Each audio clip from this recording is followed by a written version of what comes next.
자, 오늘은 적은 인원이지만 오늘 사실 제일 재밌는 내용인데 다른 분들은 좀 아쉬워할 것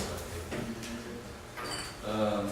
오늘 장애 우리 모두 이야기라고 최근에 제가 여러 군데 뭐 공무원들이나 대학이나 이런 데서 강의할 기회가 있으면 이 내용을 제일 많이 사용하고 있습니다. 강의 신청한 곳에서 특별히 주제를 정해주면 어쩔 수 없지만 주제가 뭐 특별히 정해지지 않으면 저는 항상 이걸 하는데 왜 그러냐면 인식 개선 교육이나 장애인의 장애인을 이해시키는 가장 중요한 방법이 긍정적인 요소를 이렇게 부과시키는 거예요. 장애인뿐만 아니라 소수와 전반 인식 개선 교육이라는 게 크게 보면 긍정적인 모형이 있고 부정적인 모형이 있습니다. 우리는 이제 인권 교육이라고 하면 이 인권 교육은 아무리 해도 긍정적으로 할 수가 없어요. 거의 잘 안 됩니다. 왜냐하면 인권이라는 내용 자체가 침해라는 걸 가지고 이야기를 해야 돼요. 그래서 장애인들은 이런저런 인권 침해를 당한다 해서부터 인권 교육이 시작된 거기 때문에 긍정적으로 하기가 굉장히 힘듭니다. 근데 좀 인문학적으로 내지는 사회학적으로 장애인이 우리 사회에 존재함으로 인해서 어떤 긍정적인 요소가 있는가 우리 사회에, 그러니까 장애인이 우리 사회에 기여하는 측면이 어떤 것인가 이런 쪽에 초점을 맞추면 이거는 긍정 모형이 되는 거예요. 그래서 양 측면이 다 있습니다만은 장애인과 같은 소수자들이 인권 침해를 당하는 건 엄연한 사실이죠. 그거는 뭐 부정할 수는 없지만은 우리가 장애 문제를 생각함에 있어서 늘 그쪽에만 포인트를 맞추고 생각할 필요도 없겠다. 우리가 시설은 더 있잖아요. 저도 뭐 장애인 시설하고 수도 없이 싸움박질하고 뭐 고발 당하고 뭐 이런 온갖 우여곡절이 있었습니다만은 그 시설에 사는 사람들을 인권의 관점에서 보면 그 자체가 인권 침해예요. 시설이 존재하는 것 자체가 인권 침해고 시설에 가는 것 자체가 인권 침해이기 때문에 시설 안에서 폭행이 있은지 없은지 뭐 성추행이 있은지 없은지 뭐 학대가 있은지 없은지 이런 거 이야기할 필요가 없어요. 사람이 시설에서 감금되어 산다는 것 자체가 인권 침해이기 때문에. 근데 따지고 보면 그러면 그 시설 안에서는 시설에 사는 중증 장애인들 그 사람들은 삶이 없는가? 이 사람들에게는 어떤 희노애락이 없는가? 이래 따지면 또 다른 측면이 있고 시설 안에 사는 사람들도 나름대로 우정이 있고 연애도 하고 또 그 시설 종사자들한테 폭행을 당하는 경우도 있지만 그 종사자들하고 좋은 종사자들하고 좋은 추억을 갖고 있는 사람도 있고 그래서 시설 내에서 시설 그 자체가 인권의 측면에서는 존재 그 자체가 악이라고 하지만은 그럼에도 불구하고 시설 그 안에서 사람들이 살고 있다라는 거예요. 우리가 옛날에 일제 식민지 시대에 살았잖아요. 식민지 그 자체가 악이지만은 그래도 그 36년 동안 우리 민중들은 그 속에서 살았어요. 그게 기록이 있고 그 속에 희노애락이 다 있었습니다. 그런 관점에서 보면 장애인의 문제에 접근할 때 항상 이렇게 부정적인 인권의 측면에서만 접근할 필요 없고 장애인의 삶, 또 장애인이 살라고 발버둥 치다 보니까 장애인도 편해지면서 다른 사람도 든든한 편해지는 이런 사례를 이번 시간에 보도록 하겠습니다. 여기 보시면 아파트 현관이 있습니다. 두 개가 있는데 왼쪽 현관은 대구에 사는 제가 직접 찍은 사진, 우리 아파트 현관 입구를 찍은 것이고 오른쪽에는 LH공사 홈페이지에 있는 아무나 제가 찍었는데 왼쪽에 그 사진처럼 계단이 있어서 별도의 경사로를 만들어 놓은 것을 우리가 디자인해서 베리어 프리 개념이라고 해요. 그래서 베리어, 이 장벽, 계단이라는 베리어를 없앴다 해서 프리 이렇게 그런 개념을 쓰고 오른쪽에는 계단 자체가 없고 애초부터 그냥 계단이 없어요. 그러니까 경사로를 따로 만들 필요가 없습니다. 저렇게 하면 휠체어 탄 사람이나 뭐 비장애인이나 동등하게 이렇게 접근할 수 있는 저런 구조물이 있는데 저거는 유니버설 디자인, 줄여서 UD 이렇게 이야기를 합니다. 자, 그런데 우리 아파트의 경우를 이야기를 하면 우리 아파트에는 휠체어를 타거나 목발 짚는 장애인이 한 분도 없어요. 우리 라인에. 그러면 포스트 건설에서 우리 아파트를 지으면서 별도의 경사로를 만드느라고 돈을 추가로 더 들였겠죠. 그럼 저 경사로가 휠체어 탄 사람이 혹은 목발 짚은 사람이 없다고 해서 저 경사로가 무용지물이냐? 아니죠. 누가 이용하겠습니까? 저 경사로는. 유머 작전은 주부 또 그렇죠. 워커를 또 이동해야 되는 어르신 또 그렇죠. 그러니까 그 냉장고 주문하면 옛날 아파트를 냉장고 어떻게 옮겼는지 혹시 기억나시는 분 계십니까? 그렇죠. 등에 실무식으로 갔죠. 계단으로. 지금은 딱 차에서 내리면 파티에 바로 냉장고를 실어서 경사로를 통해서 집까지 딱 가고 집도 우리 집은 뭐 비교적 걸려진 집이어서 집 안에도 틈이 없어요. 그러니까 거기 그 카트에 딱 그 짐을 싣고 오면 냉장고 있는 자리까지 그대로 그냥 싹 들어가서 내려오면 딱 그 세팅이 되는 그런 구조로 되어 있습니다. 집에도 문턱이 없기 때문에 그거는 장애인들도 편하지만 노인 같은 분들도 문턱이 없기 때문에 다니기가 굉장히 편합니다. 그리고 화장실 같은 데도 옛날 아파트는 화장실 문턱이 굉장히 높았는데 지금 거의 없어요. 한 2cm 정도밖에 작은 문턱이 있을 뿐입니다. 그래서 이렇게 원래는 이게 편의증진법에 따라서 97년도에 만들어졌어요. 장애인, 노인, 임산부 등의 편의증진 보장에 관한 법률, 우리가 흔히 줄여서 편의증진법이라고 이야기하는 이 법률은 노인과 임산부 등이 투쟁해서 만든 법률이 아니고 90년도 후반에 우리 선배 장애인들이 각고의 노력과 투쟁 덕분에 만들어진 법률이 편의증진법이에요. 그래서 그 법에 따라서 저는 경사로가 만들어지는 겁니다. 장애인들이 일단 장애인들 휠체어 타는 분들 같은 경우는 이런 결정적으로 힘들기 때문에 항상 사회운동은 가장 목마른 사람들이 먼저 우물을 파기 마련입니다. 장애인들이 가장 결정적으로 이동의 제약을 경험하니까 장애인들이 나서서 투쟁을 하고 우물을 판 거죠. 근데 그 우물물은 누가 먹습니까? 장애인만 마시는 게 아니고 방금 우리가 이야기했던 자전거를 끌고 다니는 어린 아이부터 시작해서 스케이트볼 타는 그 아이들까지 바퀴 달린 뭔가를 같이 가지고 다닐 사람은 다 저 경사로를 이용하게 되는 거죠. 그래서 장애인들의 노력 덕분에 우리 사회에 많은 사람들이 덩달아서 이동의 편의를 바라보는 가장 대표적인 게 뭐냐면 경사로예요. 자, 다른 사례를 한번 볼까요? 자, 이거는 좀 횡단보도 이야기인데, 제가 대구에서 근무할 때 여기가 이제 대구입니다. 대구에 가면 한일시장이라고 있어요. 대구 도심의 랜드마크입니다. 서울로 말하면 명동이에요. 명동 거기가. 우리 대학 갈 때만 하더라도 한일시장에서 보자 그래요. 영화관 영화를 보려고 그래서 보는 게 아니라 일단 거기서 만나야 다른 데로 가. 그래서 한일시장이나 여기 한일시장인데 랜드마크입니다. 랜드마크. 근데 그러니까 여기가 대구 이제 동성로라는 데인데 여기가 가장 이제 서울의 명동처럼 젊은이 가장 많이 모이는 그런 이제 대구의 랜드마크인데 요 일대에 한 반경 근 1km 가까이에 횡단보도가 없었습니다. 2010년도까지 하더라고요.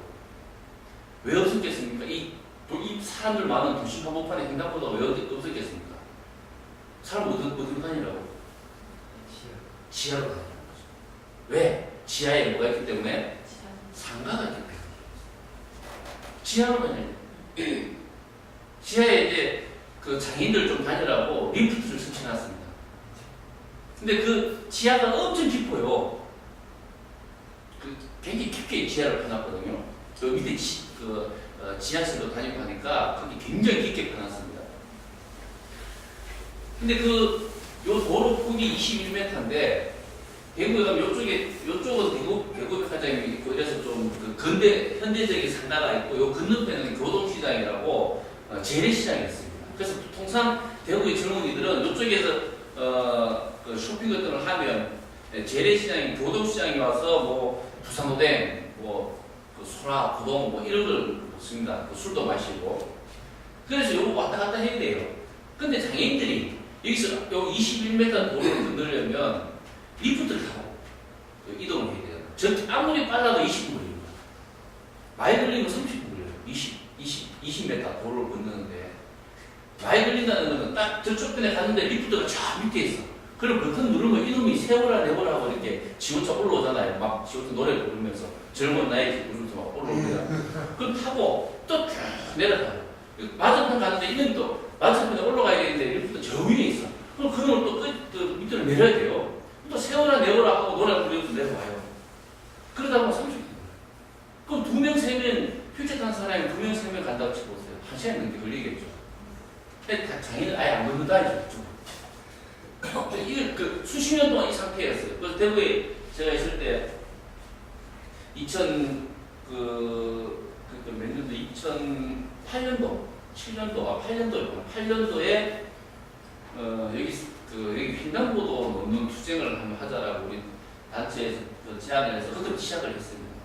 시작을 해서 저희 21m짜리 횡단보도가 결과적으로 2013년 3월 4일날 저게 설치가 됐는데 무려 5년 동안 투쟁을 했고 그 5년 동안 100회 가량 투쟁을 나중에 그 기록을 보니까 물론 저는 제안만 해놓고 첫 번 몇 번 하고 나서 서울로 도망갔죠. 2009년도부터는 서울로 직장을 옮겨버렸습니다. 근데 그 이후에 후배들이 계속 투쟁을 해서 5년 동안 투쟁을 한 거예요.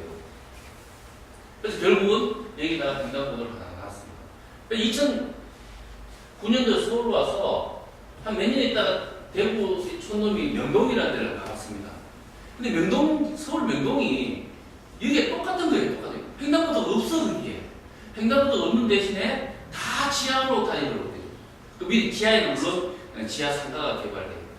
그 지하 상가 주인 이름도 똑같아요. 대형 프리몰이라고. 이 대형 프리몰은 이 두더지 6개의 그 삼성이에요. 대구 도심도 대형 프리몰. 명동역 앞에도 대형 프리몰. 저 부산 가면 그 서면 그것도 대형 프리몰입니다. 땅 개발하는데 얘들이 뭐 제법 독점적으로 하는 거예요. 그래서 그 중국 길거리의 김성원 소장한테 제가 이야기를 했어요. 김 소장, 대구에 지금 횡단보도 설치하는 투쟁을 하고 있는데 시민들의 호응이 진짜 죽인다. 왜냐면 비장애인들도 불편하거든요. 지하로 억지로 다니려고 하니까. 시민들의 호응이 너무 좋은 거예요. 우리가 이 투쟁이 별거 없어요. 가서 무단횡단하기 운동하는 게 투쟁하는 거거든. 비장애인들도 우리가 막서 여기 서서 횡단보도 없을 때는 그 호라이트 팍 불면 이제 장애인들 훌쩍부터 쭉 가면 경찰들이 나와 있어요. 그 양쪽 차를 다 막아요. 가면 다칠 수 있으니까. 그러면 비장애인들도 막 그 토요일 밤 때문에 사람 굉장히 많은 사람이 막 박수 치면서 따라. 그러니까 호응이 있다는 거죠. 우리 장애인들의 투쟁에 비장애인들이 호응을 한다는 거. 자기들도 불편하니까. 그 명동에 그 이야기를 하면서 하자고 하니까 그 김성원 수장이 형님 한번 합시다 해서 얼마 후에 제일 그때 기억을 한 150명 정도 모인 것 같아요. 엄청 모였어요. 서울 시내에 있는 자립하는 생활자들이 거의 뭐 다 왔어요. 와가지고 명동길을 쫙 그러면서 피켓 뜨고 그러면서 이 명동들이 8차선인데 여기에 4차선을 우리가 점거해버렸어요. 이게 다 점거 못하는 이유는 여기 중간에 중앙분리대가 있어. 근데 다는 점거 못하고 4차선을 점거해보니까 막 난리가 나버리는 거예요. 이 복잡한 도로에 4차선을 15분인가 점거를 했어요. 근데 경찰들이 우리가 점거한다는 건 전혀 모르고 닭장 쳐다보고 그냥 교통수경에 몇 명 나와 있었어. 근데 우리 갑자기 점거해버리니까 막 중부서 뭐 기동 타격대가 출동하려고 해도 뭐 들어올 수도 없고 이래가지고 막 난리가 나가지고 이제 닭장차가 딱 보이는 순간에 우리가 빠져나와버렸어. 더 있으면 우리가 또 벌금 내고 또 뭐 재판받고 이래야 되니까. 그렇게 해서 여기 지금 횡단보도가 놓여졌어요. 이게 2011년도가 했는데, 2010년도가 11년도가 했는데, 근데 우리가 일단 시위를 딱 하니까 뭐 이게 언론에 나고 나서 중구청에서 공청회를 열었습니다. 몇 달 있다가 공청회 여는 거는 횡단보도 설치 문제 때문에 중구청 강남에서 공청회를 열었는데 그 공청회에 우리 장애인들이 갈 필요도 없어서 상인들끼리 싸우고 난리가 났어요. 어떤 상인들끼리 싸웠을까요? 지상 상인과 지하 상인들이 싸웠어요. 지상 상인들은 무조건 설치하라 그러고 지하 상인들은 놔주기라 하고 막 난리가 났는 거지. 막 공청회 악수라를 되어버렸어요. 그래서 서울시는 어떻게 했냐면 원래 대구 같은 경우에는 원래 우리가 여기에 놔달라고 했어. 설치를 해달라고 했어. 왜냐면 여기가 유동인구가 가장 많거든요. 근데 서울은 어떻게 되냐면 명동이 나오는데 근데 명동역 거기가 이제 지하철에서 나오는 거기가 제일 사람들 많잖아요. 명동 골목 들어가는 거 입구인데 거기에 안 붙고 위로 한 200m 올려서 이렇게 설치. 근데 상인들끼리 서로 그 협의를 봐서 중구청에서 북쪽으로 올려서 이렇게 횡단보도 설치했어요. 근데 여기 보시다시피 저 앞에 그 서울광장 쪽에서 이렇게 쭉 오고 도로가 이 하나로 연결되어 있어요. 이 도로가 직선으로 한 4km 정도 돼요. 근데 지금 횡단보도 몇 개 있습니까? 하나잖아. 지금 여기 하나입니다. 여러분 여기 중간에 한 5개 정도 횡단보도가 설치가 돼야 돼요. 횡단보도 없잖아 지금. 그래서 어쨌든 우리가 이렇게 투쟁을 하니까 이 보시다시피 다시 언론에 신문에 횡단보도 설치됐습니다 하고 신문에 난 그 사진이거든요. 다 건물 위에 올라가서 찍은 사진입니다. 여기 보면 다 비장애인들이 그렇다네요. 물론 장애인들도 휠체어 타는 사람도 목발 짚은 사람도 저기 가서 이용을 하겠죠, 저들을. 근데 압도적으로 많은 비장애인들이 장애인들의 노고 덕분에 도심을 편리하게 걸어다닙니다. 특히 비장애인들 중에 자전거 타는 사람이라든가 아니면 리어카 끌고 폐지 줍는 할아버지 할머니라든가 유모차 말고 유모차라든가 그다음에 스케이트보드를 타고 다니는 사람이라든가 또 최근에는 혹시 한국 야구르크 아줌마들이 어떻게 야구르크를 하는지 보셨습니까? 어떤 걸 보고 다닙니까? 그것도 다 장애인들이 도로에 테이블을 없애놨기 때문에 그게 가능하지. 옛날처럼 도로 곳곳에 턱이 있는 그런 사회가 지금까지 지속된다면 야구르트 아줌마들이 어떻게 전동차를 몰고 다니겠는데 옛날처럼 그냥 손수제 끌고 이렇게 다녔겠죠. 그런 사회 변화가 바로 장애인들이 당한 거예요. 이게 이런 변화가 어느 날 갑자기 횡단보도 앞에 교차로 앞에 턱이 없어지고 곳곳에 경사로가 생기고 이런 사회 변화를 비장애인들은 자연스럽게 향유를 합니다. 이런 변화가 사실은 누군가의 각고의 노력 덕분에 이런 변화가 생겼다라는 생각 안 하고 이게 장애인들 덕분에 내가 이렇게 편리하게 도로를 그리고 인도를 횡단하고 있구나라는 아무도 생각하지 않습니다. 저는 초등학교나 중고등학교 특히 학생들한테 인식개선 교육 갈 때 이런 자료를 가지고 와서 아이들도 다 알 거잖아요. 자기 아파트 앞에 있는 경사로. 그건 누가 이용하느냐. 또 너희들이 스케이트보드나 자전거 타고 갈 때 턱이 있다고 생각해봐. 어떻게 얼마나 불편할까. 이런 것들을 통해서 장애인들을 편리하게 하기 위한 사회적 조치들이 결국은 장애인들만 편리하게 하는 게 아니고 우리 사회 모두를 편리하게 한다라는 이런 긍정적인 방향으로 인식 개선을 할 필요가 있다고 봅니다. 이 투쟁하는 사진입니다. 요거는 이제 옛날에 횡단보도 없어졌다. 대구에 여기 지금 횡단보도가 설치됐다는 거잖아요. 그죠? 이게 지금 장애인들만 하는 게 아니고 장애인들 일단 양쪽에 플래카드가 쉬니까 비장애인들이 막 이렇게나 많이 그냥 무단횡단에 동참해요. 그래서 그때 이제 포스터 만드는 거죠. 이게 한다고 우리는 횡단보도로 원한다고 이렇게. 이거는 서울에서 할 때, 명동 앞에서 할 때. 이게 도로 여기 유나연 소장인데 여기 이렇게 해가지고 저도 여기 있었어요. 여기 김성원 소장 있고 저도 한테 여기 있으면 이렇게 점검해버렸어요. 그때 명동 그 앞을. 그래가지고 아까 그 횡단보도가 설치된 겁니다. 그냥 설치된 게 아니고. 이건 그냥 넘어가고. 자, 그래서 연속 경사로 효과라는 게 있습니다. 이건 그 따끈따끈한 언어예요. 최근에 만들어진 미국에서 만들어진 언어입니다. 연속 경사로 효과는 방금 제가 그 횡단보도나 아니면 아파트의 경사로 이런 것들이 만들어지면서 장애인뿐만 아니라 모든 사람이 다 편리해졌다라는 것을 미국의 이름이 뭐냐 엔젤라 글러버 블랙웨이라는 여성 여류 작가입니다. 이 사람이 이런 현상을 연속 경사로 효과라 이렇게 이름을 붙였어요. 연속 경사로라는 게 뭔가? 연속이라는 게 뭔가요? 경계석을 연속이라고 합니다. 우리가 보면 차도가 있고 인도가 있죠? 그 경계지대에 한 뼘 정도 되는 그 턱이 있잖아요. 그걸 연석이라고 해요. 연석. 다른 말로 경계석이라고 해요. 차도와 인도를 이렇게 경계시키는 거예요. 근데 연석 경사로라는 건 우리가 횡단보도 앞에 가면 턱을 깎아놨잖아요. 그게 연석 경사. 많이 어려워서 그런데 그걸 연석 경사로라고 해요. 연석을 깎아버리고 거기다가 그 작은 경사로를 만들어 놓은 거를 연석 경사로라고 해요. 우리가 그 말 그거에 잘 쓰진 않지만은 공식적인 언어가 연석 경사로, 영어로 커브 컷이라고 해요. 커브 컷이라 이렇게. 커브는 연석이에요. 그 경계선을 커브라고 해요. 컷은 잘라버렸다는 말이에요. 그래서 우리가 번역하기는 연석 경사로가 그렇게 번역을 합니다. 여기 보시면 이 미국 장애인들이 자립생활 운동가들이 70년대에 이 해머 가지고 이 연석을 쏴버렸어요. 왜? 여기 턱을 없애고 경사를 넣어달라고.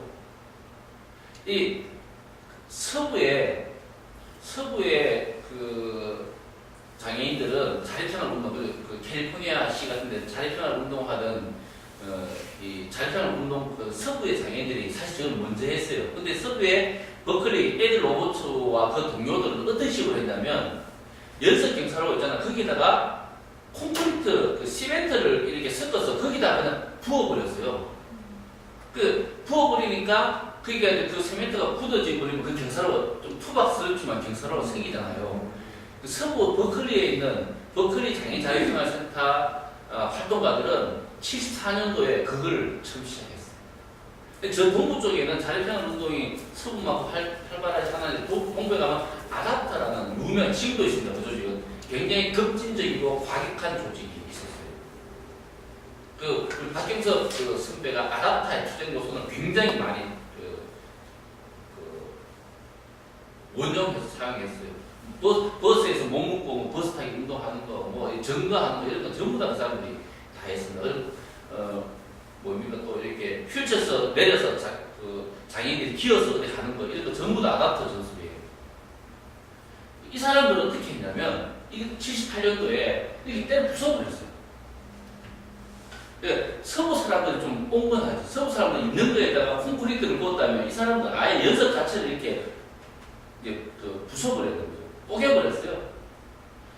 이 뽀개버리니까 시정부에 와가지고 거기다가 이제 이걸 없애버리는 경사로를 이렇게 설치한 거예요. 이게 연석 경사로를 세계 최초로 놓게 되는 계기가 바로 자립생활 운동가들에게서 이렇게 시작이 되었어요. 그런데 자립생활 운동가들이 동료 상담, 탈시설, 자립생활 기술 이런 것도 굉장히 훌륭한 전술이지만은 사실 연석 경사로를 그냥 그 해모를 이렇게 부숴버리거나 아니면 콘크리트를 가서 연석 경사로 앞에다가 그냥 경사로를 만들어버리거나 이 투쟁을 통해서 미국에서 연석 경사로 없애는 게 본격화됐어요.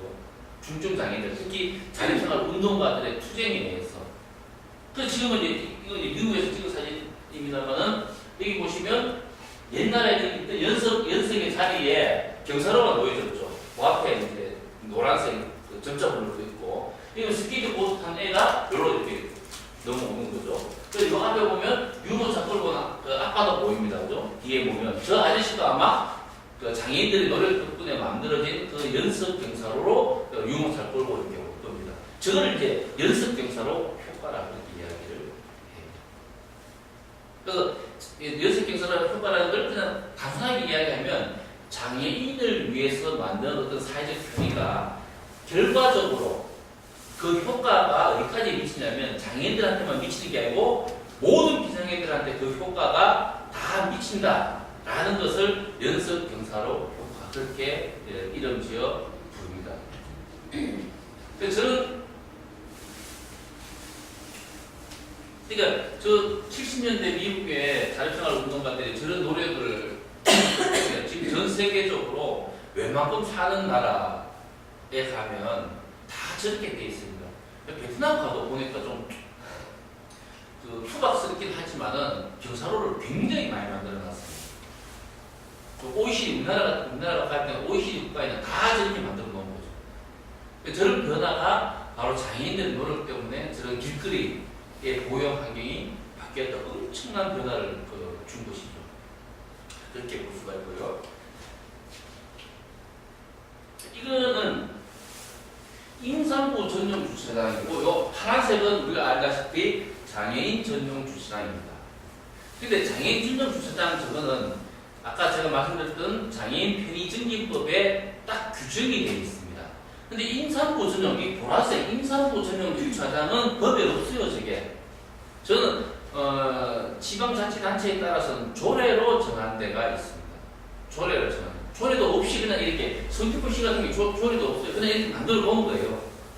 왜 저를 만들어 놓았냐면 임산부도 10달 정도는 일시적 장애를 경험하는 거죠. 출산하기 전까지는 장애인이나 다름없습니다. 근데 장애인 전용 주차장이라는 장애인을 배려하는 그런 주차 문화가 임산부도 10달 정도는 장애를 경험하는 사람이다. 또 임산부도 우리가 배려해야 되겠구나라는 이런 배려의 문화가 확산되고 있는 증거를 우리가 보고 있는 거예요.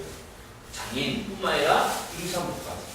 이렇게 확산이 또 이제 장애인 전용 주차장 개념이 없었다면 임산부 전용 주차장이라는 게 아마 없었을 겁니다.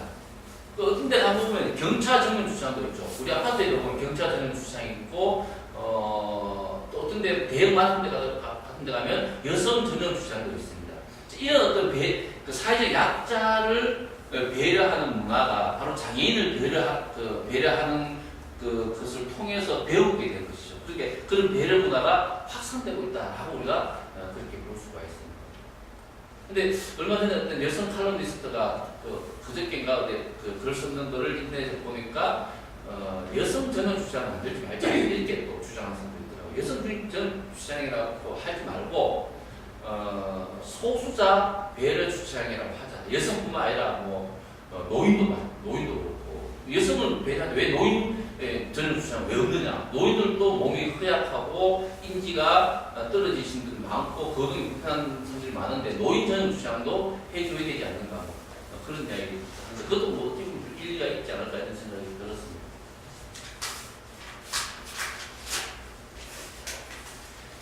자, 다음에 지금 보시는 스크린도 우리가 지하철 탈 때마다 보는 스크린도 서울 시내는 스크린도 없는 데 거의 없죠. 서울 시내에 있는 지하철 중에 스크린도 없는데 본 적이 있습니까? 저는 한 군데 알고 있어요. 가디요? 예? 가디역에서 본 거 같아요. 가디? 가디역이 어디 있습니까? 가산 디지털. 가산 디지털. 거기는 있을 건데 저거. 그건 7호선 아닌가요? 두 개. 1호선도 있나요? 네. 저는 확실히 없는데 알고 있습니다. 서울 시내에서. 저기 도봉구 창동역. 그게 없어요. 근데 저 스크린도어가 없는 데를 찾아보기 어려워요 이제. 거의 99% 있다고 보시면 됩니다. 제가 듣기로 2군데 없고 다 있다 이런 이야기를 들었어요. 거의 다 있습니다. 스크린도어. 근데 이 스크린도어가 왜 생겼는지 아는 사람들이 별로 없어요. 우리 장애인들도 잘 모릅니다. 이 스크린도어가 왜 생겼을까요? 좀 자살 방지라고 생각했는데. 네. 김재익 소장님 계시면 금방 알 건데 시각장애인들 때문에 만들어졌습니다. 시각장애인들 사고 때문에. 2003년도, 2004년도에 시각장애인 3명이 2년 동안 3명이 지하철 선로에 추락해서 사망했습니다. 송내에서 한 분 돌아가시고 용산역에서 거기서 한 분 돌아가시고 그래서 시각장애인들이 들고 일어났습니다. 뒤에 문제 보면 이렇게 선로를 점도해 보세요. 아예 50분 동안. 난리가 났습니다.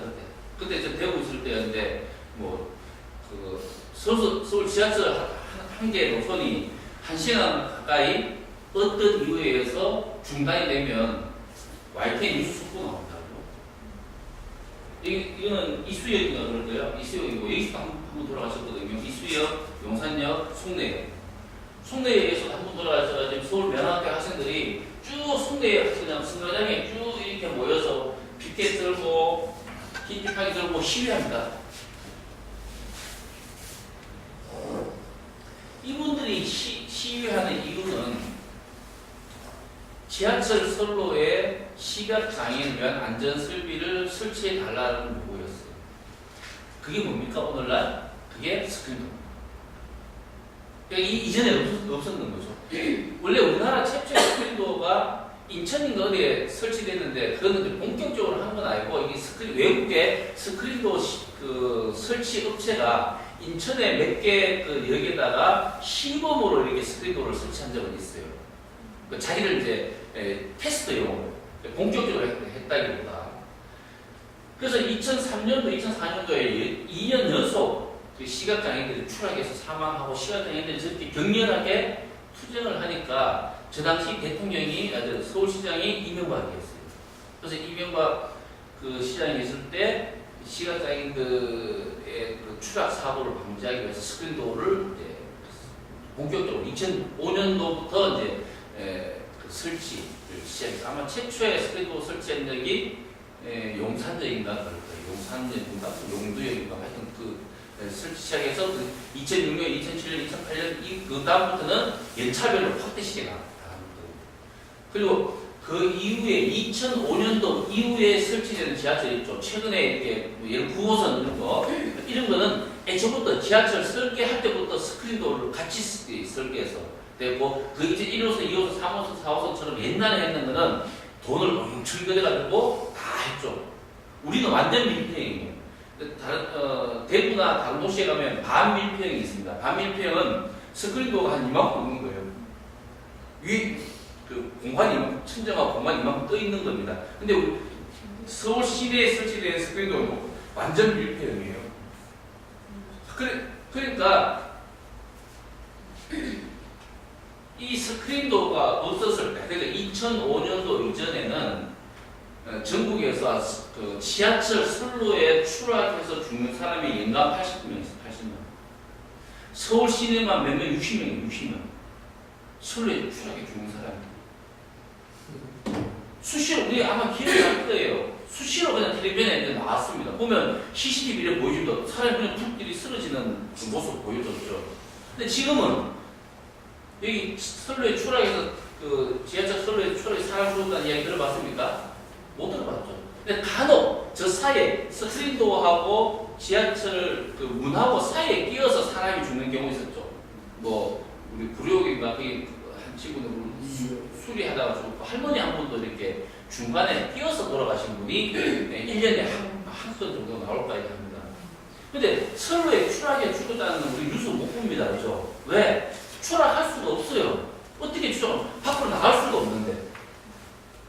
자, 그러면 이 대목에서 스크린도어가 수많은 평균 1년에 60명의 서울 시민의 목숨을 살렸다는 거예요. 스크린도어 없을 때도 60명씩 죽었다고 하니까 그 통계에 나와 있습니다. 자, 그러면 이 1년에 그 죽은 이 60명의 사람, 시민들 누구였을까요? 자, 어떤 사람들이 많이 죽었을까를 한번 예측을 한번 해보세요. 어떤 사람들이 제일 많이 죽었을 것 같습니다. 자살. 2등. 술 취한 그렇죠. 술 취한 사람. 술 취해서 떨어져 죽은 사람들이 누굴까요? 40대, 50대, 60대 아저씨들이에요. 장애인들 한 명도 없습니다. 장애인들을 술을 취하더라도 굉장히 그 조절을 잘해요. 비장애인들도 훨씬 잘합니다. 신체적 제약을 스스로 잘 인지하고 있기 때문에 전부 다 비장애인들이 떨어졌습니다. 그래서 1등, 2등은 자살한 사람. 다 물론 그 중에 뭐 심각한 정신장애가 있어서 그런 사람이 자살한 사람이 있을지 모르겠지만 다 비장애인들이라고 보기 때문에 비관 자살이에요. 자, 그럼 이거 1등, 2등 우리가 충분히 예측 가능합니다. 세 번째로 많이 죽은 집단이 누굴까요? 어떤 사람들이 세 번째로 많이 죽었을까요? 이게 오늘의 퀴즈예요. 3명밖에 3명. 그 이후도 없고 그 이전에도 없었어요. 장애인이 거의 없습니다. 장애인은 추락해서 죽은 경우가 거의 없어요. 공교롭게 2003년, 2004년도에 세 명의 시각장애인이 돌아가셔서 그렇지 장애인이 추락한 경우 거의 없었어요. 한번 맞춰보세요. 굉장히 어려운 퀴즈입니다. 이게. 젊은 여성들이 세 번째 그룹이에요. 젊은 비장애인 여성들. 왜 그럴까요? 비결. 그렇죠. 이게 원인이 아직 확실한 건 아닌데 젊은 여성들이 굉장히 많이 죽었습니다. 근데 가장 그 이제 전문가들의 분석에는 빈혈 때문에 그럴 거예요. 그러니까 스크린도어 있으면 이렇게 써 있잖아요. 스크린도어 없을 때 생각해 보세요. 그냥 사람들이 뒤에 그 의자 앉아 있다가 열차 소리 들어온 진입하는 소리 들리면 앞으로 나가게 되죠. 앞으로 나가게 되면 이만큼 가요, 보통 사람들이. 그죠? 접자블록 인데까지. 그러면서 무심결에 그 밑에 그 철로 쪽을 보면 그게 한 성이 키 높이만 해요. 근데 그걸 보는 순간에 갑자기 빈혈기가 핑 돌면서 사람이 몸이 앞으로 쑥 이렇게 자기가 통제하지 못하는 순간에 선로 쪽으로 쓰러져 버려요. 그런 게 CCTV에 굉장히 많아요. 근데 어떤 사람은 그걸 자살이라고 이야기하는 사람도 있는데 그 사람 따지고 보면 자살할 동기나 이런 게 전혀 없는 사람이 그냥 쑥 이렇게 몸이 딸려가듯이 자살하는 사람은 그냥 뛰어버려요.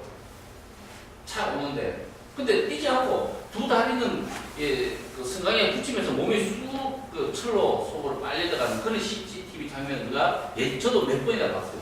그런 게 전문가들은 특히 그런 게 남자들보다 여자가 많은 이유는 빈혈 때문에 그럴 것이다 라고 이렇게 추천해요. 아무튼 술 취한 사람, 자살한 사람, 빈혈이 있는 여성 이런 사람들이 절대 다수가 비장애인이다. 그러면 이 스크린도어는 시각장애인의 추락사고 때문에 아까 보셨다시피 장애인들이 선로를 점거하고 시위를 하고 이렇게 곡절을 겪으면서 서울 시내에 스크린도어가 만들어졌다는 거예요. 그러니까 장애인들의 투쟁한 덕분에 결과적으로는 비장애인들의 목숨을 건지는 효과가 발생됐다는 거예요. 이것도 연쇄 경찰 효과의 일부다라고 우리가 볼 수가 있는 거죠. 자, 다음 볼까요? 저산버스도 뭐 장애인들이 투쟁해가 만든 거죠. 근데 이 저산버스 타보면 뭐 저 같은 비장애인들도 엄청 편해요. 저산버스 탈 때하고 계단 있는 구형버스 탈 때하고는 완전히 다릅니다. 이런 것도 장애인이 노력한 덕분이죠. 옛날에 우리 장애인들이 저산버스 타라고 투쟁할 때 만든 그때 버스를 저렇게 점거하고 이렇게 버스 막 점거했죠. 이게 사람이 버스 안에 들어가서 점거를 하고 있습니다. 저런 투쟁을 했었어요. 저산버스 도입하게 하려고. 지금 2001년도, 2년도, 3년도 그때 사진입니다. 자, 여기 스피너 노브라 그러는데 이거는 원래 여기 로고예요. 운전대에 붙어 있는 거 맞죠? 저는 원래 손 힘이 약한 척추 장애인이나 뭐 이런 분들이 손 힘이 약한 장애인들 위해서 개발한 건데 비장애인들 쓰니까 편하거든요. 그래서 비장애인도 많이 씁니다. 오른쪽에는 효도 전화기입니다. 효도 전화기. 효도 전화기 저걸 가지고 효도 전화기라고 하는 나라는 전 세계에서 대한민국밖에 없습니다. 이건 우리나라의 어떤 문화예요. 효도 문화, 유교 문화 때문에 저걸 효도 전화기라고 하지. 저는 다른 나라 가면 전부 다 약시용 전화기입니다. 저시력 장애인용 전화기입니다. 근데 노인들도 시력이 약하기 때문에 저시력 장애인입니다. 약시자죠. 그래서 저런 것도 전부 다 그 장애인들을 위해서 고안한 제품인데 비장애인이나 노인들도 그냥 편하게 사용하는 거죠. 자, 다음에 역사적으로 보면 장애인을 위해서 만든 어떤 기계나 발명품이 이 세상을 바꾼 그런 사례들이 굉장히 많습니다. 가장 대표적인 것이 타자기입니다. 이거는 헬렌 켈러가 이제 타자기로 이제 자기 글을 쓰는 그런 장면입니다. 타자기는 시각장애인용 필기도구로 개발됐어요. 이건 기록에 나와 있습니다. 여기 브로잉 오브 사이언스라는 그 미국에서 나온 그 발명의 역사책인데 저기에도 저 내용이 나옵니다. 1808년도에 그 세계 최초의 타자기가 만들어졌는데 저 내용이 재밌어요. 저 내용이 뭐냐면 까를리나라는 백작 부인이 있고 툴이라는 청년이 있는데 이 두 사람이 연인 사이예요. 근데 백작 부인과 남자와 여인 사이, 이만 불륜 사이, 불륜 관계.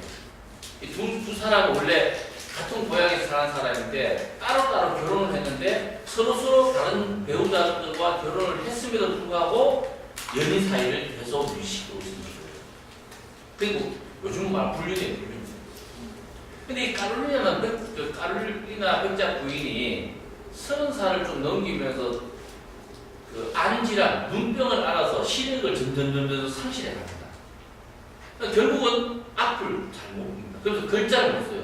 눈 감고 글자 쓰고서 글자가 되는가? 이 글자 조합이 안 되기 때문에 철자 조합이 안 돼서 글자가 안 돼요. 그러니까 카롤리나가 이제 글자를 못 써. 앞이 안 보여가지고. 자, 1808년도입니다. 그러면 이 두 사람이 만나야 되잖아요. 이 두 연인이 만나야 되는데 만나려면 서로 연락이 돼야 만날 거잖아요. 요즘 같은 카톡 보내면 되겠죠. 근데 진짜 카톡이 없어. 그럼 저 두 사람이 서로 만나려면 어떻게 연락을 주게 될까요? 편지밖에 없어요. 왜 저 두 사람이 선남선녀였으면 알루야 같으면 백작의 부인이기 때문에 자기 몸 좀 보내가지고 어디서 보자라고 구두로 그 인편으로 전달할 수가 있어요. 근데 저 두 사람 관계는 불륜의 관계이기 때문에 그렇게 못해요. 그래서 남들이 남들한테 공개가 되지 않도록 서로 편지로 주고받아서 어디서 만나자라고 해서 또 두 사람이 데이트도 즐기고 이렇게 했는데 편지를 못 쓰고 못 읽잖아 또. 그러니까 만날 방법이 없어. 그래서 투리가 타자기를 발명했다라고 역사서의 기록에 남아 있습니다. 근데 타자기 없는 세상을 생각해보세요. 오늘날 물론 타자기가 없어졌습니다. 대신에 우리가 컴퓨터 자판을 쓰죠. 이 자판이 타자기의 후신입니다. 그죠? 이 타자기 문화가 이제 자판 문화로 온 거죠. 우리가 맨날 쓰잖아요. 자판. 맨날 우리가 업무를 볼 때 자판 없으면 일을 할 수가 없습니다. 그 자판, 그 타자기가 200년 전에 시각장애인 연인을 사랑하는 사람의 시각장애를 문제를 해결하기 위해서 고안해낸 발명품의 연장이다라고 생각해보세요. 우리 시각장애인 덕분에 인간의 문명과 그 이기가 얼마나 빨리 발전했는지 우리가 그렇게 알 수가 있는 거죠. 자, 이거는 전화기입니다. 자, 이 전화기를 만든 사람은, 발명한 사람은 벨이라는 사람이죠. 윌리엄 그레이엄, 알렉산더 그레이엄 벨이라는 사람이 전화기를 발명했다는 걸 우리 다 압니다. 초등학교 교과서에 저 내용이 나와요. 근데 놀랍게도 이 벨이라는 사람의 직업이 뭘까요? 물어보면 아는 사람은 0.1%도 안 됩니다. 여기 있는 사람들도 아마 대부분 몰랐을 겁니다. 지금까지. 벨의 직업은 특수교사입니다. 발명가가 아니고. 벨이 발명한다는 전화기 하나밖에 없어요. 벨은 공학부가 아니에요. 특수교사입니다. 특수교사. 그것도 농학교 특수교사. 벨만 특수교사인 게 아니고 벨의 아버지도 특수교사고 벨의 할아버지도 특수교사. 그러니까 쉽게 말하면 특수교사 집안이에요. 옛날에는 그 100년 전, 200년 전만 하더라도 유럽 사람들이나 미국 사람들은 가업을 잇는 게 전통이었습니다. 요즘은 그렇지 않지만. 그래서 미국이나 유럽 사람들의 성이 대부분 어떤 게 성입니까? 예? 직업이 성이에요. 베이커, 이런 조상이 빵 굽는 사람. 카펜터, 뭐 이런 사람은 조상이 목수예요. 스미스 이런 조상이 뭐 물레방아 지키는 사람. 이런 식으로 직업을, 왜냐면 이거는 뭐 역사 이야기긴 한데 조선은 적어도 조선의 평민들은 직업 선택의 자유가 있었어요. 내가 농사 짓다가 농사 짓기 싫으면 그냥 대장장이 하거나, 내가 농사 짓다가 농사 짓기 싫어 그러면 장사하면 되죠. 근데 유럽의 봉건 사회는 그게 절대로 안 됩니다. 그는 영주가 정해준 직업만 가지게 돼요. 그러니까 그 영주 밑에서 대장장이 하는 사람은 어떤 자기 아들도 대장장이, 자기 손자도 대장장이를 계속 그렇게 물려주는 거예요. 일본이 아시아에서는 유일하게 봉건제도, 유럽식 봉건제도를 가지고 있는 나라예요. 그 일본은 통일 왕국이 없잖아. 거의 대부분 영주들이 이렇게 하잖아요. 그래서 일본 사람들도 보면 무슨 뭐 오뎅 가게, 뭐 술집 가게, 술집 뭐 아니면 칼 만드는 이런 데가 300년, 400년 된 집이 수두룩합니다. 왜 그러냐면 대대로 직업을 물러받는 게 전통이어서 그래요. 하여튼 그 그레이엄 벨의 집안은 특수교사 집안이에요. 그리고 벨의 어머니가 농인이에요. 청각장애인입니다. 벨의 아내도 청각장애인. 그러니까 벨의 아버지나 벨은 청각장애인 아니에요. 비장애인인데 벨의 엄마도 청각장애인이고 벨의 아내 마벨도 청각장애인입니다.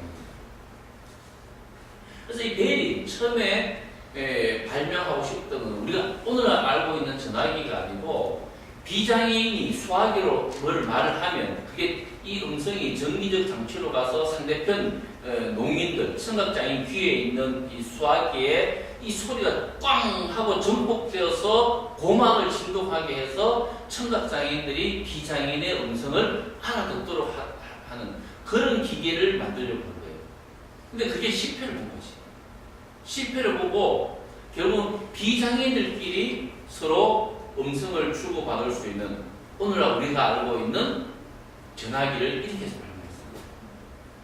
그래서 벨의 아내 마벨이 청각장애인이라고 그랬죠. 이 사람 아버지가 미국 굉장히 부자입니다. 이름이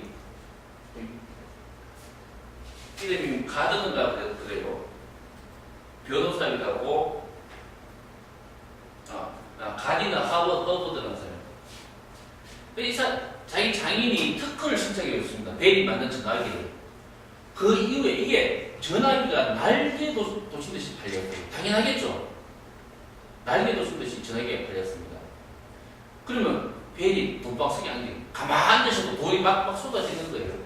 근데 특수교사 하겠습니까? 특수교사 학교에 금방 사표 내고 때려치웠죠. 학교를 살 만큼 돈을 벌었으니까. 그래서 그 특수교사를 집어치워버리고 벨이 AT&T라는 전기회사, 전기통신회사를 만들어요. AT&T라. 지금도 그 회사예요. 지금도 그 회사, 미국에서 가장 유명한 전기통신회사입니다. 우리나라로 말하면 한전 같은 거예요. 그걸 이렇게 벨이 만들어요. 더 돈박스이 안 되는 거죠. 그래서 벨이 나중에 벨 연구소라는 연구소를 만듭니다. 자기 돈 출연해가지고. 그 벨 연구소 지금도 있어요. 지금도 미국의 5번째 안에 들어가는 유명한 공학 연구소입니다. 자, 이 벨 연구소에서 여러 가지 컴퓨터 어느 것도 굉장히 많이 개발했고 중요한 발명품을 굉장히 많이 그 벨 연구소에서 만들었는데 벨이 만든 게 아니에요. 벨이 그냥 연구소 이사장이야. 그 밑에 있는 과학자들이 만든 거죠. 공학자들이 만든 거죠. 이 벨 연구소에서 만든 것 중에 인류 역사를 뒤바꾼 가장 중요한 개발품이 뭐냐면 반도체를 세계 최초로 벨 연구소에서 개발했어요. 1947년도에. 오늘날 반도체는 우리나라가 세계 탑이죠. 삼성하고 LG하고 합치면 뭐 전 세계 반도체 물량의 60% 정도가 한국에서 공급합니다. 근데 이 벨이 만든 세계 최초로 만든 반도체는 지금의 반도체하고 소재가 좀 달라요. 그때는 트랜지스터 반도체라고 했습니다. 아마 나이 드신 분들 40대 이상 된 사람들은 그 트랜지스터 반도체 다 알아요. 왜냐면 그때 80대 90년대까지 하더라도 라디오는 무조건 트랜지스터 반도체를 넣어서 라디오를 만들었습니다. 우리나라도 마찬가지, 전 세계적으로 다 그랬어요. 근데 이 반도체를 이 벨이 47년도에 처음 만들어서 라디오에 이 벨이 이 반도체를 만든 곳은 일반 기업이 아니고 연구소예요. 연구소에서 반도체나 신소재를 만들면 이거를 제품에 딱 장착을 시켜야 돈을 벌 거잖아요. 그러면 벨이 우리가 트랜지스터 반도체를 처음으로 개발해서 우리가 알고 있는 라디오에다가 처음으로 그 반도체를 쓴 게 아니고 어디에 쓰냐면 도청기에다가 그걸 썼어요. 여기 오른쪽 사진에 동양인 소녀가 가슴에 옛날에 뭐 90년대 마이마이 같은 거를 가슴에 달고 있는데 저게 반도체입니다. 반도체. 세계 최초로 트랜지스터를 제품에 장착시킨 것이 바로 저 반도체입니다. 그리고 라디오에는 1953년도와 54년도에 라디오에다가 반도체를 장착합니다. 저는 이제 벨 연구소의 이사장인 벨이라는 사람의 어떤 의지가 담겼다고 보는 거죠. 자기가 만든 획기적인 어떤 그 개발품인 이 반도체를 자기가 원래 하고자 했던 농민들의 어떤 삶의 개선을 위해서 라디오처럼 돈 되는데 장착시키는 게 아니고 돈은 안 되지만은 자신의 뜻을 펼칠 수 있는 보청기에다가 반도체를 처음으로 저렇게 장착을 한 겁니다. 그래서 벨은 1917년도에 어느 그 인터뷰에서 이렇게 이야기해요. 그 말년에 벨은 1920년도 죽었습니다. 20년에. 그러니까 죽기 한 몇 년 전에 어떤 미국에 있는 신문 기자하고 만나서 이렇게 이야기합니다. 나를 전화기 발명가가 아니라 농학교 특수교사로 기억해달라라고 이렇게 인터뷰를 해요. 그러니까 자기 정체성은 발명가가 아니고 특수교사, 장애인을 위한 특수교사라는 게 보이고, 이 사람이 죽을 때 자기 아내 마벨이 그 청업장인이잖아요. 그 벨이 죽을 때 그 아내가 그 마지막 임종을 하는데 둘이서 수화로 이렇게 마지막 대화를 나눴다, 이런 이제 기억이 있습니다. 기록이 있습니다. 자, 이런 전화기도 청각장애를 위해서 뭘 만들려고 하다가 전화기가 만들겠다, 이렇게 볼 수가 있고, 자, 우리가 맨날 쓰는 이메일이죠. 이메일을 만든 사람이, 오늘날 우리가 쓰는 이메일을 만든 사람이, 전자우편을 만든 사람이 서프라는 사람이에요. 이 서프는 여기 있는 이 사람이 서프입니다. 아내고 왼쪽에 있는 사람은. 저 서프라는 사람은 다른 말로 인터넷의 아버지라고도 불립니다. 왜냐하면 우리가 오늘날 쓰는 인터넷을 만든 사람이에요. 물론 서프 혼자 만든 건 아닙니다. 서프 그 팀이 만들었겠죠. 그 MS 마이크로소프트사의 팀이 만들었는데 그 팀 중에 서프라는 사람이 핵심이었어요. 저 사람은. 저 사람한테 붙은 그 애칭이 인터넷의 아버지입니다. Father of Internet. 이 사람이 청각장애인이에요. 농민입니다. 농민. 저기 옆에 있는 아내도 농민입니다. 저 두 사람이 66년도가 결혼했는데 둘 다 인테리어였어요. 청각장애인이긴 하지만은 두 사람이 어디서 만났냐면, 어디서 처음 만났냐면 보청기 가게에서 처음 만났어요. 두 사람을 중매해줄 사람이 누구냐면 그 보청기 회사 가게 주인이 중매했습니다. 보니까 둘 다 똑똑하고 젊고 잘생긴 이 대학생들이, 대학생 남녀가 둘 다 청각장애인이에요. 자기 가게에 와서 보청기 사서 끼워야 되는 그 정도로 심각한 청각장애인이니까 두 사람 선남선녀다 이렇게 생각해서 보청기 가게 주인이 두 사람을 중매했었습니다. 두 사람 결혼했어요. 결혼을 했는데 이 두 사람이 전화통화가 안 돼요. 우리는 둘 다 청각장애인이어서. 그래서 이 서프 남편이 회사가, 이 사람은 MS에, 지금 이 서프는 구글 부회장입니다. 그 전에 이제 MS에 있었는데, MS에 오기 전에도 이 사람은 전자우편 이메일 개발자였어요, 원래. 근데 그 당시 이메일은 유로메일입니다, 유로메일. 유로로 이렇게 가입한 회원들끼리만 돈을 내고 사용하는 이메일이었어요. 오늘날처럼 무료가 아니에요. 근데 이 사람이 MCI라는 회사에, MS, 마이크로소프트 오기 전에 MCI라는 회사에서 이 사람이 전자우편 개발하고 있었는데, MCI라는 회사에 다닐 때 이 사람이 아내하고 업무 시간에 아내하고 의사소통해야 되잖아요. 할 방법이 있나요? 없죠. 전화가 안 되니까. 전화가 되면 전화로 남편이 직장에서 급한 일이 있으면 집에 아내한테 전화하고, 또 뭐 급한 일이 없더라도 아내가 보고 싶으면 아내 목소리 듣고 싶으면 전화하고 이래야 되잖아요. 근데 전화가 안 돼, 두 사람이. 이 두 사람이 뭘로 했냐면 이메일로 낮에 남편이 직장에 있다, 혹은 남편이 멀리 유럽으로 출장 가거나 이럴 때 항상 이 두 사람이 그 의사소통할 수 있는 그 도구가 뭐였냐면 이메일이었어요. 이메일. 전자우편이었어요. 그러니까 이 서프라는 사람은, 이 사람은 그 인터뷰나 그 기록에 보면 이메일이라는 것이 청각장애인들의 의사소통에 굉장히 중요한 거다라는 걸 예전부터 알고 있습니다. 왜? 자기가 써보니까, 자기가 자기 아내하고 서로 이메일을 가지고 일상적으로 의사소통을 했기 때문에, 전화를 서로 할 수 없기 때문에 이메일로 의사소통을 하니까 편리하다는 걸 너무나 잘 알았기 때문에 서프가 인터넷을 개발할 때, 인터넷 프로토콜을 개발할 때 그 인터넷 안에 이메일을 무료로 사용할 수 있도록 집어넣었다라고 이 사람이 그 인터뷰에서 밝히고 있습니다.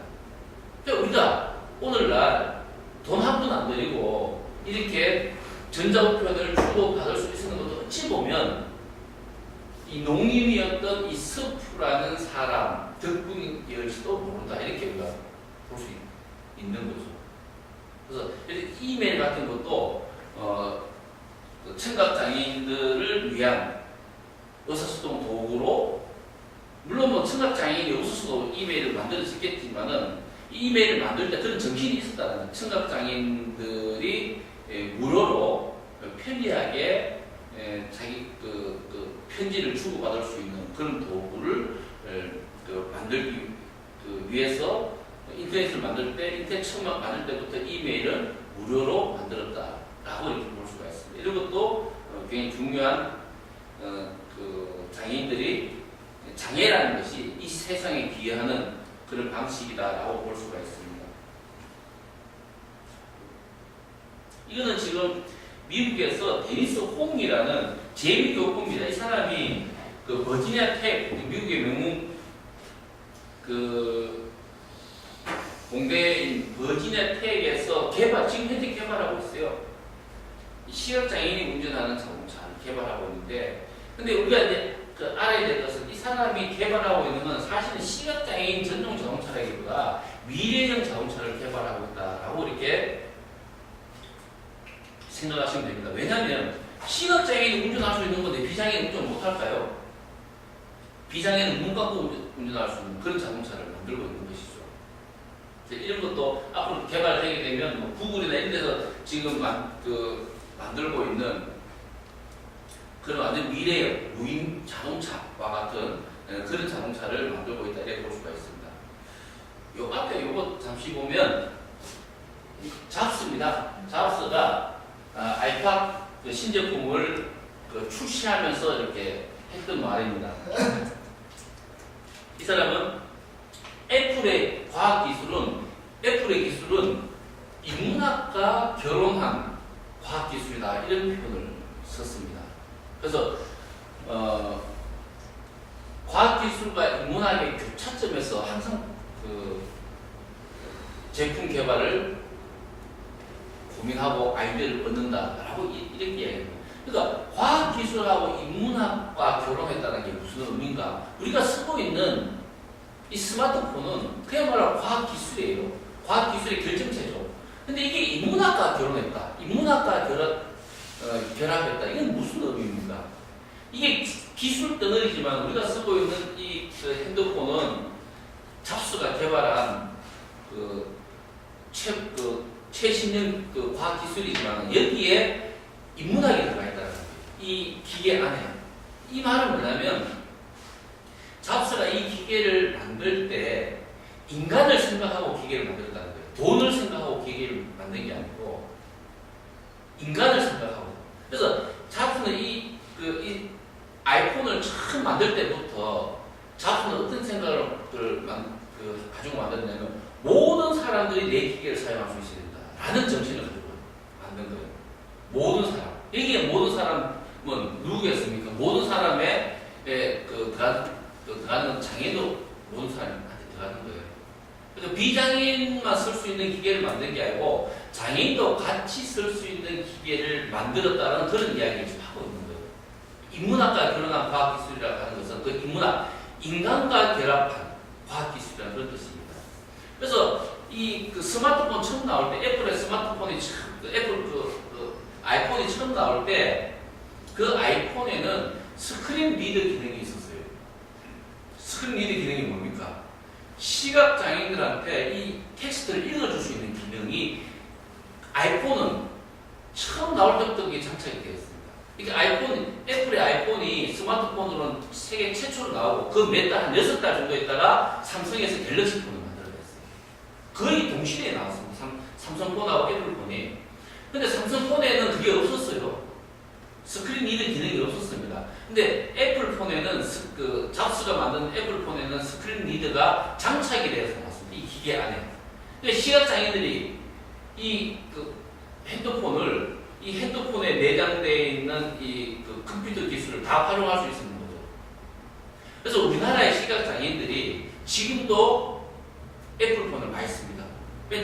처음에 나왔을 때 삼성폰은 시각장애인들이 사용할 수가 없었어요. 애플폰은 시각장애인들이 다 사용했습니다. 그러니까 한국의 시각장애인들이 전부 다 처음에 스마트폰 살 때 애플폰을 다 썼습니다. 그러니까 그 애플폰의 OS 운영 체계가 익숙한 거예요. 그러니까 기계를 교체할 때마다 계속 그 애플폰으로 교체를 합니다.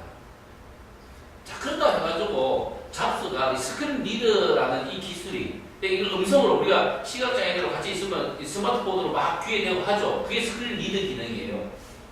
근데 그게 무슨 고급 기술이냐? 스크린 리더가 전혀 그렇지 않습니다. 이미 확립된 기술이고 별로 비싼 기술도 아니에요.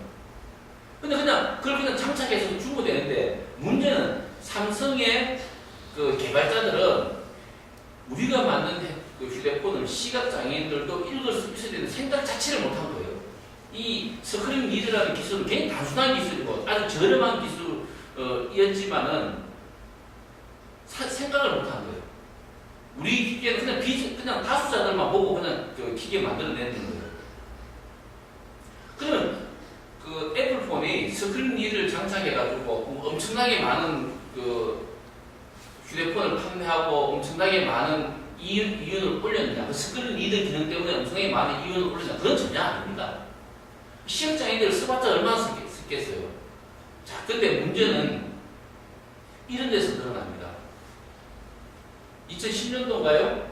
11년 동안 스티브 잡스가 죽었습니다. 암으로.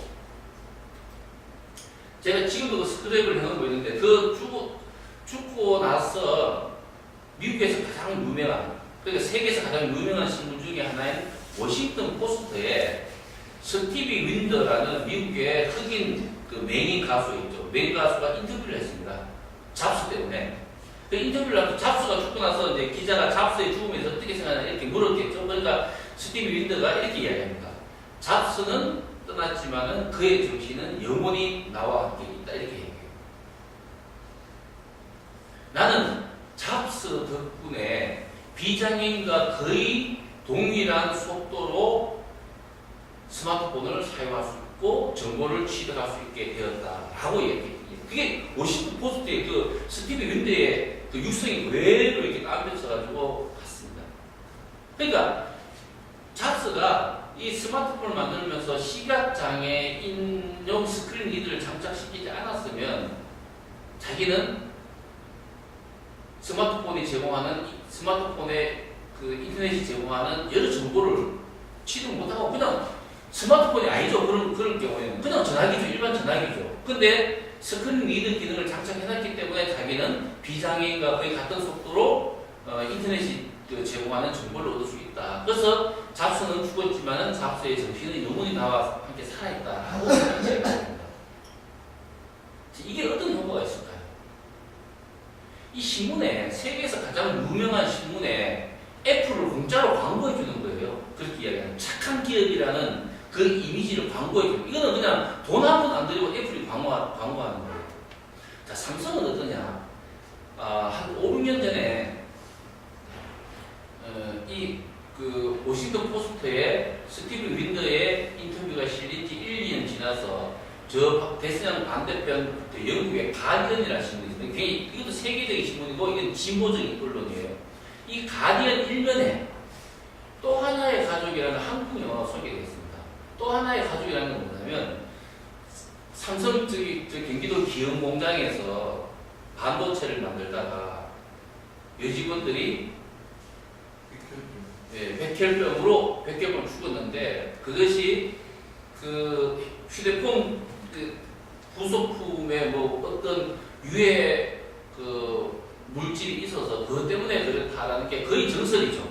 근데 입증은 안 돼요, 그게. 그 손해배상을 안 해줍니다, 삼성이. 입증이 안 되는데 손해배상을 하려면 원고, 그러니까 손해배상을 요구하는 쪽이 당신들 때문에 피해봤다는 걸 스스로 입증시켜야 해요.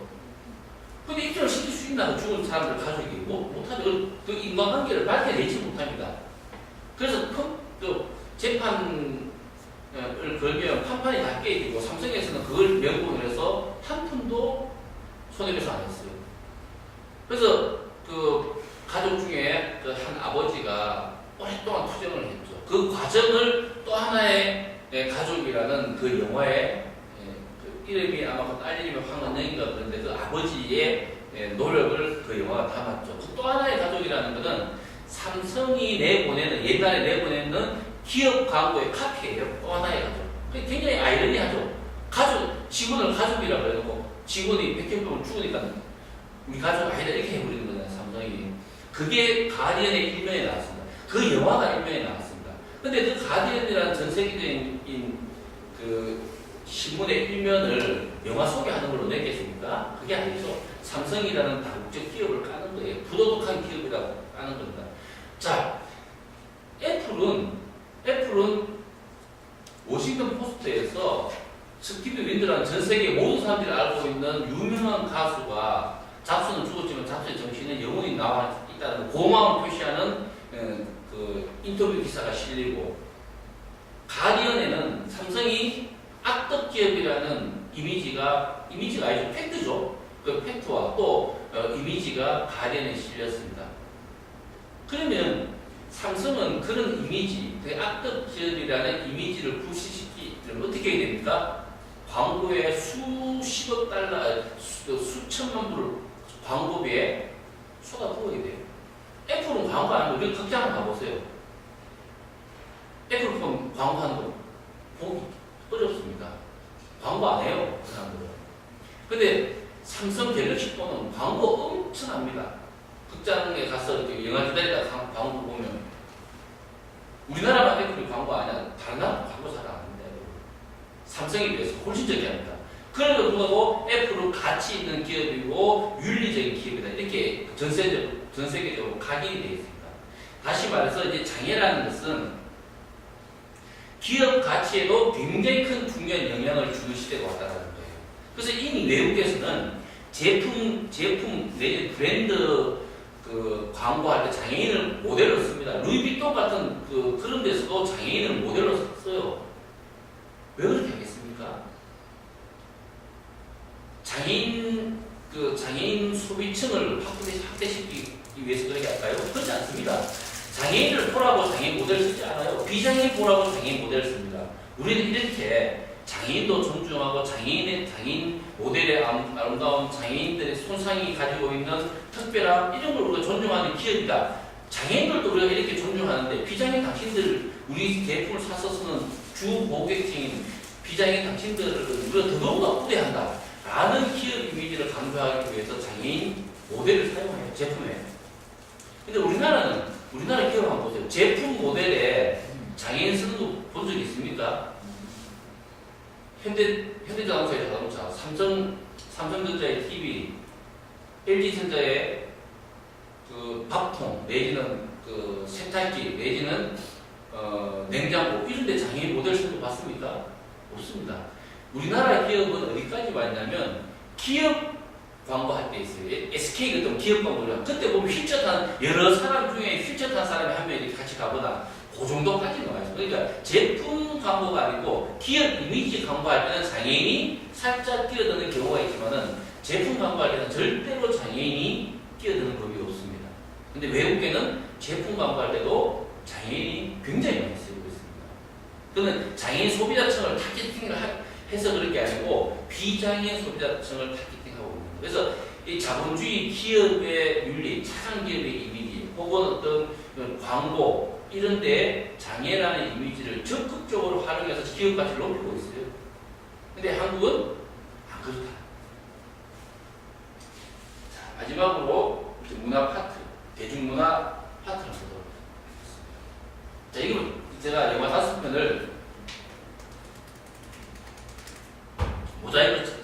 모자이크처럼 제가 해놨습니다.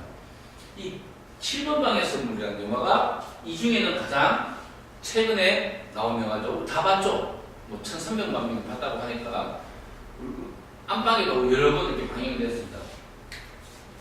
이 7번 방의 선물이라는 영화는 우리나라 5손가락 안에 있는 흥행대박을 친 영화죠. 저예산임에도 불구하고 흥행 대박을 쳤습니다. 이 7분방의 성물의 영화는 왜 흥행에 성공했을까? 그걸 이제 장애 코드의 관점에서 우리가 분석해 볼 필요가 있습니다. 이 영화는 우리가 다 공감하겠지만은 작품성 제로입니다. 오락성 100점이에요. 작품성 하나도 없습니다. 가능하지도 않은 이야기고 또 이 영화는 독창성이 하나도 없어요. 왜 독창성이 없느냐? 이 7번방의 그 선물에 나오는 주인공은 용구입니다. 용구. 자, 용구의 장애 유형이 뭘까요?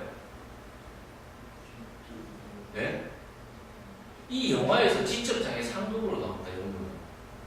근데 이 용구의 행동 거지는 누구를 닮았냐면 몇만의 기봉에는 음기봉의 몸 동작을 그대로 해요, 실제로. 근데 저 영화의 용구의 언어는 누구의 언어를 할까요? 마라톤에 나온 초본의 언어를 씁니다. 그래서 사실상 용구라는 캐릭터는 장애 유형이 없어요. 그러니까 자폐성 장애인의 언어와 지적 장애인의 행위를 같이 그 행동 양상을 같이 붙여놨습니다. 그래서 사실상 창조된 캐릭터입니다. 지적 장애 상급 같으면 저 영화 용구처럼 이야기해야 된다. 잘 생각해 보세요. 용구는 말을 짧은 단어로 반복 되풀이. 그 자폐성 장애인들이 하는 언어의 그 상동 반응이라고 하는데 언어의 가장 전형적인 특징을 용구가 드러내요. 지적 장애 상급은 주변에 혹시 지적 장애 상급이 있으면 한번 만나서 이야기 한번 해보세요. 말이 청산유수입니다. 말이 많은 게 오히려 탈이에요. 너무 말이 많고 수다스럽고 이 용구처럼 이야기하지 않습니다. 진짜 청산유수처럼 이야기해요. 지적 장애 상급 정도 되면. 그래서 이건 이 두 영화에 나오는 주인공 캐릭터를 용구라는 캐릭터 안에 같이 짝꿍씩 놨어요. 그리고 마더라는 영화가 있습니다. 원빈하고 그 김혜자가 주인공인데 이 영화에 보면 원빈이 지적 장애 상급입니다. 근데 원빈도 여기도 보면 이 용구가 어떤 소녀를 살해한 혐의로 교도소에 가서 사형을 당하죠. 근데 이 영화에도 보면 이 원빈이 어떤 소녀를 살해한 혐의로 경찰에 잡혀가고 이 어머니는 그 자신을 꺼내기 위해서 살인까지 저질러가면서 결국은 아들을 낸다는 이야기인데 이 사건에서 보면 이 혹시 마더라는 영화 보신 분 계십니까? 이 굉장히 재밌어요. 이 원빈이가 여고생 한 명을 죽여요. 밤에. 왜 죽이냐면 죽이려고 죽이는 게 아니고 그냥 밤에 저녁에 길을 가는데 여고생이 바보야 놀려요. 원빈이를 보고 또 화가 났어. 그래서 뭘 들고 치고 던졌는데 그걸 누구 죽이려고 던진 게 아니고 그냥 우리가 뭐 개가 이렇게 따라오면 개 쫓듯이 그냥 툭 던졌는데 그 돌이 재수 없게 그 여고생이 머리를 맞아가지고 그 여고생이 죽어버려요. 거기서부터 사건이 시작해요.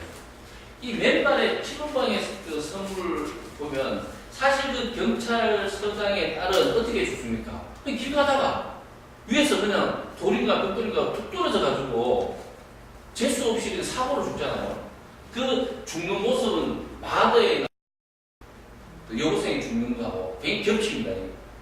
그리고 또 우리가 잘 아는 우리나라의 영화는 아니지만은 그 헐리우드 영화 아임샘이라는 그 저희 말로 숀펜하고 그 숀펜이 자폐성 장애인이라고 합니다. 그래서 딸이 아주 예쁜 딸이 8살이 넘으면서 아버지 IQ를 능가해버리죠.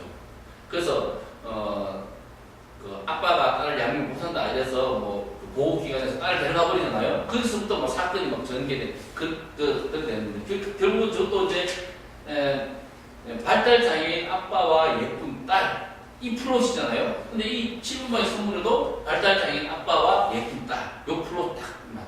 그러니까 이 이전에 7분방의 선물 이 이전에 나온 장애인 캐릭터가 등장하는 장애인 캐릭터가 주인공으로 등장한 영화의 흥행 요소를 전부 다 이 영화에는 다 포함시켜놨어요. 그런데 저 영화는 흥행에 실패할 이유가 없는 거죠. 과거의 흥행 요소들을 다 버무려서 짬뽕으로 만들어놨기 때문에 작품성은 꽝이라 하더라도 그 오락성, 흥행성은 만빵이 된 그런 그 영화죠. 자, 여기서 우리가 알 수 있는 것은 뭐냐면 장애가 이제 대중 예술의 한 그 아이디어 내지는 요소로 들어가고 있다는 거예요. 장애가 영화의 한 중요한 소재로 들어가기 시작했다는 거예요. 이게 미국에서는 언제부터냐? 80년대 중반부터 그러니까 미국 헐리우드에서 80년대 중반부터 장애인 캐릭터가 주인공으로 나오는 영화 본물 트윗이 나옵니다. 자, 우리나라는 언제부터일까요? 우리나라는 2003년 오아시스가 나오고 나서부터 그런 현상이 갑자기 폭발적으로 늘어났다 이렇게 볼 수가 있습니다. 자, 미국 헐리우드 같은 경우에는 85년도, 86년도에 레인맨이라는 영화가 나와가지고 그의 그 헐리우드 최고 영화 중에 한 편이었습니다. 레인맨이 86년도 헐리우드에서 시상하는 에이미상 있죠? 거기에 작품상을 받아요.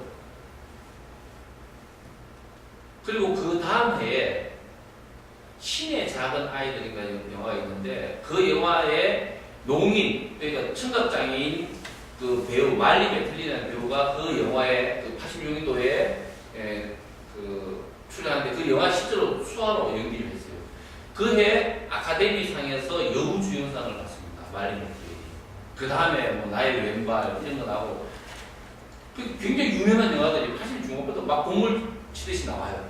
우리나라는 그게 언제 2003년부터 이창동 감독이 오아시스의 흥에 성공하면서 2005년도에 마라톤이 나왔는데 마라톤 더 대박을 쳤죠. 2006년도에 맨발의 기봉이, 허브, 2007년도에 맨발의 기봉이 이러면서 계속 이제 그 장애인 캐릭터가 등장하는 영화가 우리나라 극장에서도 히트치기 시작합니다. 자, 그러면 미국에서는 왜 80년 중반부터 우리나라는 2000년도 중반부터 장애인이 등장하는 영화가 히트를 칠까? 이거는 이제 우리나라는 그렇게 분석하는 사람이 아무도 없지만 미국에는 장애학자들이 그런 분석하는 논문들이 많습니다. 왜 미국이 80년 중반부터 장애인들이 갑자기 영화의 소재가 된다? 첫 번째는 장애인들이 미국 사회에서 가시적 존재가 되었다. 그러니까 미국의 우리 장애운동사를 보면 미국 장애운동이 시작하는 게 70년대 초예요. 1972년도에 버클리 장애자립생활센터가 만들어지는 그 시점, 바로 그 시점이 미국 장애운동의 본격적인 출발점이라고 보면 됩니다. 그 후로 한 10년 동안 미국 자립생활운동이 굉장히 격렬하게 진행되고 굉장히 빠른 속도로 미국 전역으로 확장되었습니다. 그러니까 그 전에는 보지 못한 장애인들이 곳곳에서 이제 볼 수가 있는 거죠. 그래서 장애인이 가시적 존재가 되면서 언론에 그 보도가 되고 또 지역사회 사람들이 장애인들과 대화하고 장애인들의 관심을 기울이기 시작하게 된 것이 한 80년대 중반쯤 돼서부터 그게 아주 피크가 되었다. 그래서 그때부터 미국인들이 장애인에 대해서 관심이 많아지니까 헐리우드에서 그 지점을 포착하기 위해서 장애인 캐릭터를, 장애인 당사자가 주인공이 되는 경우는 거의 없습니다. 그러니까 장애인 캐릭터가 주인공이 되는 거죠. 비장애인이 연기하는 사람들. 그런 영화가 본물 치듯이 80년대 중반부터 나오기 시작했다라고 이렇게 이야기를 하는 거예요. 우리나라로 보면 장애인들이 길거리로 본격적으로 쏟아져 나오기 시작한 건 2000년대 이동권 연대부터 시작한 거예요. 그전에도 물론 뭐 수아마비 장애인들 중심으로 했지만은 그래서 그 이후에 한 2000년도 막 나오기 시작하니까 그런 그전에는 보이지 않는 장애인들이 길거리로 막 쏟아져 나오고 격렬한 투쟁도 하고 뉴스에 초점이 되고 하니까 그때부터 이제 그 대중영화에서 장애인 캐릭터를 주인공으로 쓰기 시작했다라고 이렇게 우리가 그렇게 분석할 수 있는 거죠. 또 하나는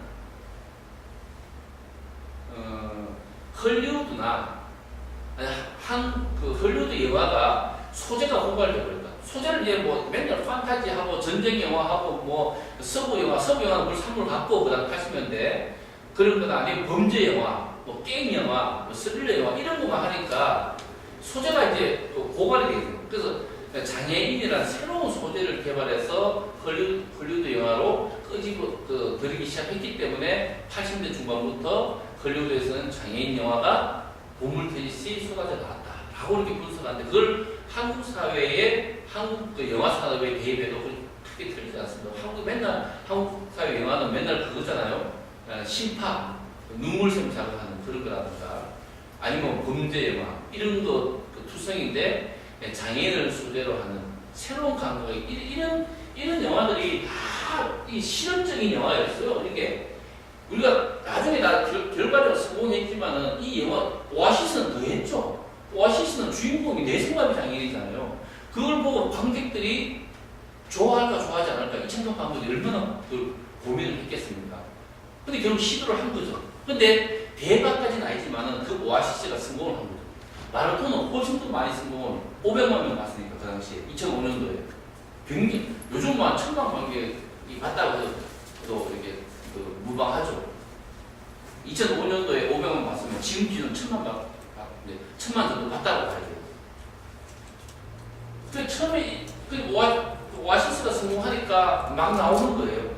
아, 장애인 소재로 영화를 만들었을 때 관중들이 호기심을 가지고 영화를 보는구나라는 것을 이제 영화 제작자들이 이제 파악하게 돼요. 그때부터 이제 영화가 본격적으로 소재가 고갈됐기 때문에 신선한 소재를 찾던 영화 제작자들이 장애인을 영화의 소재로 삼기 시작했다라고 이제 미국의 장애학자들은 분석하는데 그것이 한국에 적용돼도 그렇게 틀리진 않겠다 이런 생각을 가지고 하여튼 두 가지. 하나는 내재적 측면, 하나의 외재적 측면으로 보면, 내재적 측면으로 보면 장애인 당사자들이 이제 자신들의 투쟁을 통해서 가시적 존재가 되었다라는 거하고 또 하나는 외재적인 요인을 꼽자면 영화 산업이 소재에 목말라 하던 영화 산업이 장애인들을 포착하기 시작했다. 이렇게 이제 볼 수도 있는 것이죠. 아무튼 이 장애라는 것이 기업의 가치, 또 이 사회적 가치, 아까 말씀드렸던 연쇄병사의 효과 같은 그런 사회적 가치, 거기다가 이제는 문화적 가치에도 장애 요소가 중요한 요인으로 작동을 하기 시작했다라고 이렇게 볼 수가 있습니다. 앞으로 이런 경향은 훨씬 더 많이 강화될 것이다라고 우리가 예측할 수 있습니다. 이 예측을 어디에 근거를 두냐면 미국이나 유럽에서 이미 우리보다 훨씬 많은 기업이 훨씬 많은 어떤 대중문화가 장애 요소를 포함시키고 있습니다. 우리도 앞으로 그런 생각을 할 거예요. 그런 걸 봤을 때는 한국 사회도 장애인들이 점점 장애라는 그 자체가 이 사회적으로나 문화적으로나 경제적으로나 훨씬 가치 있는 어떤 것으로 인정받을 때가 되었다. 이미 일부는 벌써부터 인정을 받고 있다라고 우리가 볼 수가 있습니다. 이런 측면에서 장애의 어떤 긍정적인 요인 이런 것들을 우리가 더 많이 강조할 필요가 있다. 이게 오히려 미래지향적이다. 장애의 어떤 부정적이고 희생자적인 이미지를 강조하는 것은 오히려 좀 과거적이고 또 미래적인 것은 장애의 긍정적인 요인들을 더 부각시키는 것이 우리 장애 당사자의 관점에서는 미래지향적이다라고 이렇게 볼 수 있습니다.